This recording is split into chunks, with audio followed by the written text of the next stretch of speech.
Hi guys, it's me.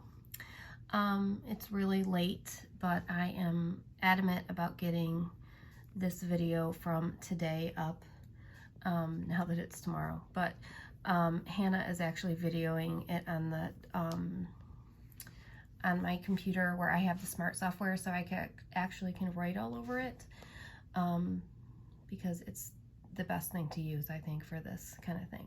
So I just wanted to go through the memory jogger. Problem A gives you two grids. One is that hundredths grid, and then one is the tenths, and it asks you to find the sum. So when you add decimals, over here you would add these columns to make it easier. So 10, 20, 30, 40, and then 5. So it would be, and let's make sure this is on. I'm gonna try to do it with the pen and not like that, so hold on. But I think, you know how my software gets funny at school, it's gonna cooperate just as well here. So that should be a decimal point. I am gonna get a stylus and for 5. Okay, and then this next part is 3/10, and remember 3/10, if we were to add those little lines in to make them hundredths, would be 30 hundredths. And when you add that together, you get 75 hundredths. Okay, so that's what that would look like. My son actually pointed out that 75 hundredths is equal to 3/4.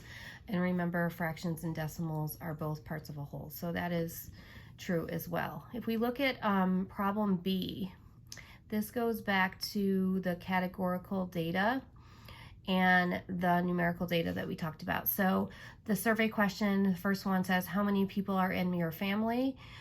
Which ones should you use? Well, how many people are in your family is a number answer. That number answer would be numerical data. That the part of the word number is in there. That's how you remember it. And then anytime you're doing numerical data, it would be a line plot that you would use. The next survey question is, which pizza topping is best? And again, that is categorical data, because you would be getting answers. If you were asking your friends those questions, you would be getting answers that were words: pepperoni, onion, peppers, whatever it may be. So what kind of data? Categorical. What kind of bar graph? You would use a bar graph, not a line plot. So that is the answer to problem B. With problem C, it says that Kanika has 7 bags of candy that have 3/4 pounds each. How many pounds of candy does Kanika have? Well, that is 7 times 3/4. And I'll erase that in a second. But when you do that, remember you're only multiplying the whole number times the numerator. So that would be 21/4. And again, we could change that into, remember that fraction bar is also a division symbol. So if we were going to change that into a mixed number, 21 divided by 4 would be 5, with 1 left over, or the remainder. That becomes your numerator, and then our denominator stays the same. So the answer to that first part is 21/4. That is correct if you left it that way. Or if you were talking about how much candy someone has, you probably wouldn't say 21/4. You would say 5 1/4 pound, like we talked about in class. I'm just gonna erase this really quick. And again, once I get a stylus, it won't be so messy, but I need to work on that. So the next part is 1/4 of Susan's 12 cousins are in 4th grade. How many of Susan's cousins are in the 4th grade? Well, that problem is saying one, where's this not gonna work because I'm on eraser, hold on. 1/4 of 12 is really 1/4 times 12. Okay, and then the same thing happens. You take your numerator and you multiply it by your whole number. It could be the 12 in front, 12 times 1/4 too, but I just wrote it like the problem really read. That would be equal to 12/4, which is equal to 3. okay? Because that symbol there is a division problem. So how many of Susan's cousins are in 4th grade? 3 of Susan's cousins are in 4th grade. So let me just erase that again really quick so it's a little easier to see. So this one is coming back to review factors and multiples. Factors are numbers you multiply together to get a product. In this case, we're talking about 12. What are the numbers we multiply together to get 12? So I did it this way. 1 and 12, kind of like that rainbow that we did in class. 2 and 6, 3 and 4. Okay, would be factors, the 6 factors of 12. Those are all the numbers we can multiply together to get 12. Multiples of 12, multiples means you're skip counting. If you were jumping by 12s, what number would you land on? Think of like that hundreds chart. So again, 12, it would be 24, 36, 48, 60, 72, and the next one would be 84. My daughter helped me with that one. It's very late. It's midnight. Okay, so prime numbers between 10 and 20. I just started when I worked these out in a notebook just so I'm clear too. And the prime numbers are 11, 13 between 10 and 20, 17 and 19. Okay, and then the composite numbers, I'm going to write down here if it'll work. Remember, prime numbers are the numbers that only have 2 factors, one in itself. Composite numbers are numbers that have more than 2 factors. So the first one, if we were talking about between 10 and 20, would be 10, and then 12, 14, 15, so there's lots of these, 16, 18, and then finally 20. Okay, all of those numbers you have more than 2 factors. So for example, 10, the factors of 10 are 1 and 10 and 5 and 2. 12, we just did that up there. Those are the factors of 12. 14 is 2 and 7 and 1 and 14 and so on. So you need to remember the difference between prime and composite. So that is the memory jogger for today. And then I want to go on to the solve and share. Lots of us had problems with the solve and share today. Again, this is brand new content. I wasn't there to, we weren't there in class together to do those beginning lessons, and they started us with 15.5, which is why I put some of those anchor charts and resources into the math course, because you're going to have to use that for the vocabulary. So it says to draw ray BC. That symbol means ray. A ray has an endpoint and goes in one direction straight. That's on those resources.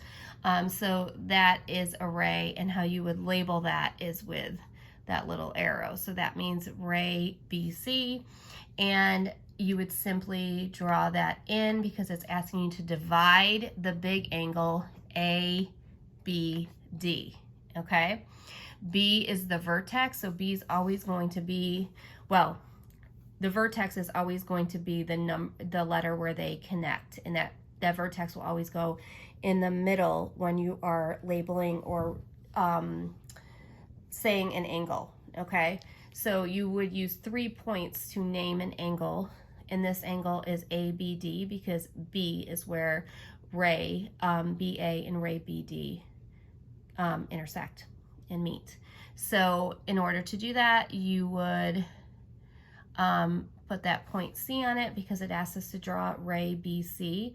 And then the next part was measure each angle. I'm assuming most of you, like me, do not have a protractor just laying around the house. So they gave you an opportunity in there to like click on a link for a paper protractor. That's only going to work if you have a printer, and I don't have a printer here. And I certainly don't expect everybody to have one at home, so we couldn't do that part. What I wanted you to see though, and make sure that you understood, was that when we draw in ray BC it becomes two smaller angles. So this is one of them, and that would be angle ABC. And then there is another smaller angle, CBD, or we could call that angle DBC, as long as the middle letter is the vertex or where they meet. So if we had measurements for these angles and we could measure, we could add these two measurements together to get the total measurement of the big angle, which I have here in pink. Okay, so that is the Selvin chair. This is the visual learning bridge video. If you go into Pearson on your student stuff looks different than mine, but I was working on Evan's today and I found it. If you go into Pearson, and for this lesson, for example, we're on topic 15, lesson 5. If you go to 4th grade in Pearson, which is what you have access to, you go to topic 15, you go to lesson 5, there is an interactive student page that you can use. It's one of the first links you can click once you open topic 15, lesson 5. If you click on that, it will open up with some different choices, and a visual learning is there, and you can watch this video, and that's an easy way to access it. But like I told you in class, a lot of times when I didn't show the video, we just went over this page together, and this page is actually the learning bridge video. So it talks about Eleanor designing wings for biplanes. First, she draws a right angle, and what's important in this lesson is kind of what's talked about down here. Right angles measure 90 degrees, okay? So for the Selvin chair, for this visual learning bridge, that's really what we're working with. And it says that she first draws a right angle, which again, I just said is 90 degrees. You need to remember that all right angles measure 90 degrees. And then she draws BE. So she draws that right angle here, and then she draws that ray there, okay?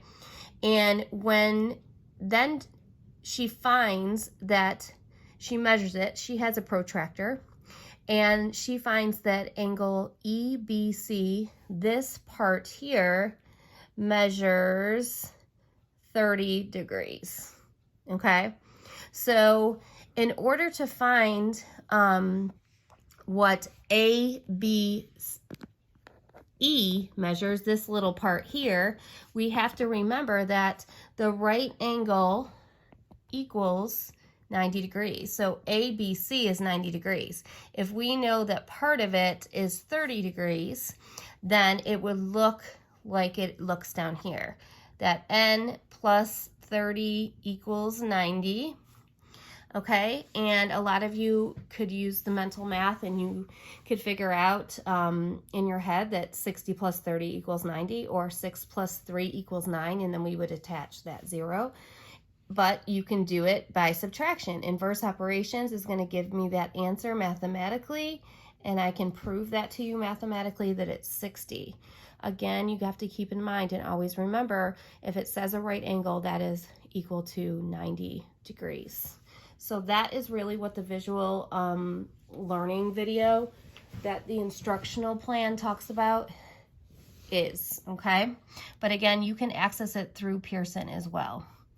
I just wanted to go through this guided practice together, because these are the problems that we would do together in class that kind of help talk about what the lesson is really trying to get across. This would help you, and I'll have one of these videos up tomorrow night before you do the next lesson. Tomorrow's lesson, or when you see this video, today's lesson, day 12, is a lot of measuring, I believe. If you don't, or if you're not able to print that protractor and do that, please just do the best you can. Do the memory jogger, and do the literacy assignment, and do the social studies assignment, and just move on. It is completely fine. We will get through this. And again, if we were at school, I'd have one for everybody and then some, but we don't have everything that we really could use at home, most of us anyway.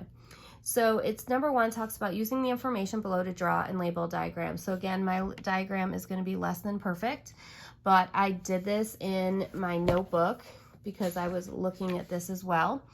And it says to draw angle PQR, which measures 45 degrees. So I drew an angle less than perfect. I have P, Q, remember, is where they meet, and R, and I know my points don't look great and my letters don't look great, but you get the idea, okay? This is R. So then it asks us to draw angle RQS. Well, we already have R and Q. That's the ray that they're going to share. We're just going to make a ray, and we're going to put the point on S, and we are going to have a very imperfect picture, but you get the idea, okay? Then it tells us, so it says that this little part right here is 45 degrees, and I will draw that in a minute when I can get back to a pen. So that blue part here is 45 degrees. That little circle symbol means degrees. And then here, RQS is 40 degrees. And then it asks us to write and solve an equation to find the measurement of that the big angle, which is PQS. So that would be here, right? PQS. And when you do that, you could simply add those two smaller angles together. So 45 degrees plus 40 degrees equals 85 degrees. And that's what that first guided practice problem looks like. And when I was doing the practice buddy with my son, that's really what the practice buddy was all about, okay? Now, for number 2, it asks us to use the picture next to it, that picture of the chair, to help solve that problem. And it's hard to see right how this is showing up on my smart screen, but there is a little box right here. Right angles are going to, most of the time, have this little box that shows, that little square that shows a square corner, and that means right angle. That means 90 degrees. Okay, so ABC is a right angle. There is a little box in there. It's just hard to see. So it says, what is the measure of angle EBC? So EBC, that bigger part, if that little angle ABE is 20 degrees. Well, like we talked about in the Learning Bridge video as well, and what I just showed you up here, a right angle, those two angles together measure 90 degrees. So N plus 20 equals 90 degrees, okay? And again, most of you might be able to do that mentally and just say, I don't need to do that subtraction. I know what number plus 20 equals 90. I know that 7 plus 2 is a 9, and I would attach that 0, but I could prove to you mathematically by doing the inverse operation that the answer is 70, okay? So that would be the answer for number 2. I'm just going to erase for a minute so you can see what I'm doing, and I'm going to go back to the pen. Okay. So what is the measure of angle AEB? AEB is right here, okay? If CEB, that other side, is 68 degrees. Well, what you need to understand too, and what it shows you in the Learning Bridge and some of the vocabulary that we would have done if we would have done the lessons before this one, is that a straight angle, a straight line that has those 2 points on it, in this case A and C, is equal to 180 degrees. Okay, so if you have part of it that's 68 degrees, and we know that the straight angle is equal to 180 degrees, then you need to do that subtraction to find the other part. This has a little bit of regrouping. but you should have gotten 112 if you were working these problems out with me. That is what the answer would be for that. So if it's a straight angle, the small angles that make up that straight angle, because really what we're talking about is that whole section here. And that whole section there would equal 180 degrees. So that is the guided practice, those problems that we would do the solve and share in class, we would do the visual learning bridge, or we would talk about it together, and then we would do these guided practice problems, and then you would go into independent practice. Well, the independent practice net right now is that practice buddy. And again, when I was doing it with my son, there was a few times that when we first did it, it was incorrect. And it said, when you hit that check answer box, it said, you know, not correct, go back. And it gives you a couple chances to do that. And there were several times that we had to kind of look at it together because it was the first time he saw it too. And as much as he loves math and thinks it's his thing, this is brand new content. So don't get frustrated that you might not know it all right away. It's brand new. We haven't seen it yet. We're not learning in a normal classroom environment. So take a deep breath. And we'll get there. Like I said, this week, these 3 days before your spring break starts is going to be a lot of trial and error and figuring it out, which is why I had to have my daughter record so you could see the thinking for today. I hope that helps. Hope you watch the video tomorrow. For tomorrow, there will be a video for day 12. Please watch it first.